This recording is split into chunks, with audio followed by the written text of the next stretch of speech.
আসসালামু আলাইকুম বন্ধুরা, সবাই কেমন আছে? আজকে তোমাদের মাঝে নতুন আরেকটি রেসিপি নিয়ে হাজির হয়েছি। সম্পূর্ণ রেসিপিটি দেখতে হলে ভিডিওটি না টেনে দেখতে থাকুন। তার জন্য চুলায় একটা কড়াই বসিয়ে দিয়ে পরিমাণ মতো তেল দিয়ে দিয়েছি। তাতে একটা রসুন কুচি এবং 2টা এলাচ কুচি দিয়েছি। রসুন এবং এলাচটাকে একটু নেড়ে চেড়ে ভেজে নেব।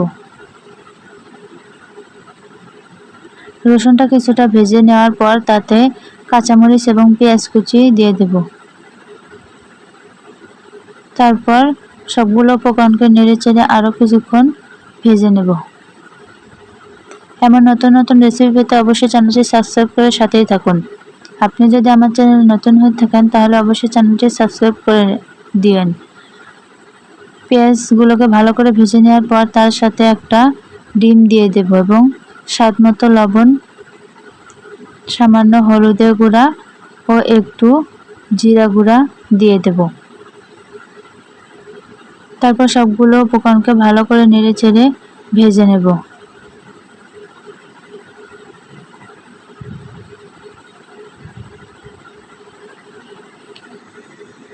ডিমটাকে ভালো করে ভেজে নেওয়ার পর তাতে আগে থেকে কেটে রাখা বরবটি দিয়ে দেব। তারপর ভালো করে নেড়ে চেড়ে ভেজে নেব। এই সময় চুলার আঁচ হাই হিটে রেখে ভেজে নেব।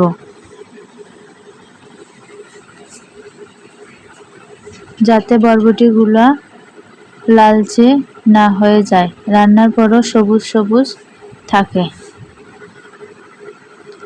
আমার এই রেসিপিটি যদি ভালো লেগে থাকে তাহলে অবশ্যই বাসায় ট্রাই করতে পারেন। সবগুলো উপকরণকে নেড়ে চেড়ে ভালো করে ভেজে নেব। আমার এই রেসিপিটি যদি আপনার কোনো উপকারে আসে তাহলে অবশ্যই একটি লাইক এবং কমেন্ট করে চ্যানেলটি সাবস্ক্রাইব করে দিবেন। ভালো করে ভেজে চুলা থেকে নামিয়ে নেব এবং পরিবেশন করব। ভিডিওটি দেখার জন্য ধন্যবাদ।